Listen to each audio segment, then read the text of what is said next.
হাম হলে কি করবেন জেনে নিন জরুরি করণীয়। জ্বর, সর্দি, কাশির সঙ্গে শরীরে লালচে দানা দেখা দিচ্ছে, অবহেলা করবেন না। এগুলো হামের লক্ষণ হতে পারে। হাম ছোঁয়াচে রোগ, তাই শুরুতেই সতর্ক হওয়া জরুরি। হামের সন্দেহ হলে প্রথমে আক্রান্ত ব্যক্তিকে অন্যদের থেকে কিছুটা আলাদা রাখুন। বিশেষ করে শিশু, গর্ভবতী নারী এবং যাদের রোগ প্রতিরোধ ক্ষমতা কম তাদের কাছ থেকে দূরে রাখুন।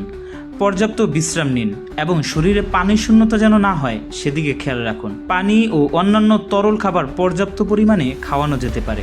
জ্বর বা অন্যান্য উপসর্গ দেখা দিলে নিজের ইচ্ছায় অ্যান্টিবায়োটিক বা কোনো ঔষধ শুরু করবেন না। চিকিৎসকের পরামর্শ নিন। চোখ লাল হওয়া, কাশি, সর্দি, জ্বর এবং শরীরে র্যাশ এ ধরনের উপসর্গ দেখা দিলে দ্রুত চিকিৎসকের সঙ্গে যোগাযোগ করুন। আর শ্বাসকষ্ট, অতিরিক্ত দুর্বলতা, অস্বাভাবিক ঘুম ঘুম ভাব বা পানির শূন্যতার লক্ষণ দেখা দিলে দ্রুত চিকিৎসা নিন। মনে রাখবেন, হাম প্রতিরোধে টিকাদান অত্যন্ত গুরুত্বপূর্ণ, তাই নিজের ও পরিবারের টিকাদান সম্পর্কে নিশ্চিত হন এবং সন্দেহজনক উপসর্গ দেখা দিলে দেরি না করে চিকিৎসকের পরামর্শ নিন।